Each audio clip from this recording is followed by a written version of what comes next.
Bien le bonjour, Gaganax. Tiens, monsieur Boutron, comment allez-vous? Ma foi, on fait aller. Alors cette affaire, où en est-on? Les fédéraux sont arrivés. Ils ont pris l'affaire en main. Comme d'habitude. Vous pouvez me faire un petit topo de la situation? Odile Caillou, 67 ans, professeur d'allemand à la retraite, retrouvée morte au fond de son jardin par son jardinier hier soir. On suppute le meurtre. À quelle heure prédit-on la mort de la victime? À la bonne heure. 16h. L'heure du goûter, bien évidemment. Vous pensez donc qu'elle aurait été tuée alors qu'elle prenait son 4 heures, c'est bien ça? Oui, la police a décelé des traces de Nutella dans son intestin, ainsi qu'un choco-BN à moitié mâché dans la trachée artère. Voilà qui donne l'eau à la bouche. Venez, allons grignoter un morceau. Oui, sur cette photo, ça se voit clairement. Oui, c'est vrai.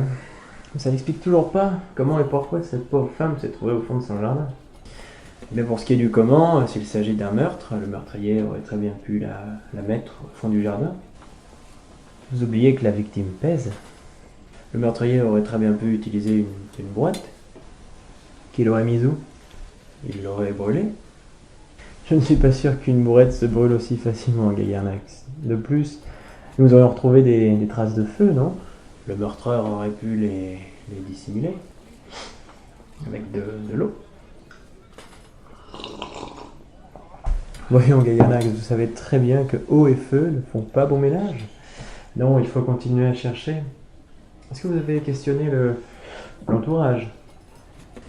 Bien, nombreux d'entre eux sont partis en vacances, je n'ai recueilli que peu de témoignages.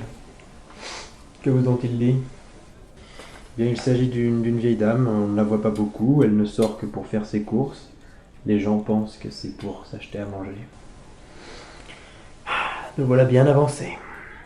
Sortons prendre l'air. Monsieur, la police scientifique n'a décelé ni trace de strangulation, ni blessure, ni brûlure. J'ai quand même regardé vite fait le cadavre de loin et non, en effet, pas de traces, pas de blessure. On peut donc écarter 3 cas de figure.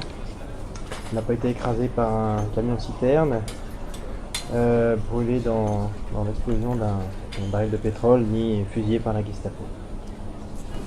Vous me dites que vous n'avez pas osé de regarder trop près la victime. Vous savez, les fédéraux ne vont pas vous manger. Vous pouvez leur poser des questions, les aider. C'est pas d'eux que j'ai peur, c'est de moi. Pourquoi donc? Sur l'affaire de la mort de Madame Boilal, j'ai beaucoup aidé les fédéraux. Vous savez, cette pauvre dame à moitié sourde à qui on avait arraché les yeux. Ben justement, on me demanda de les ramasser et de les ranger. Et alors que je les avais ramassés, j'ai soudainement voulu regarder le visage que pouvait avoir cette pauvre dame sans ses yeux. Du coup, j'ai jeté un œil. Mince. Heureusement, il n'est pas tombé dans son oreille. Oui, il n'est pas tombé dans l'oreille d'une sourde, je vois. Monsieur, elle a été empoisonnée. Ah, elle a été empoisonnée. Le labo vient de le confirmer. Il reste donc à découvrir par qui, comment et pourquoi.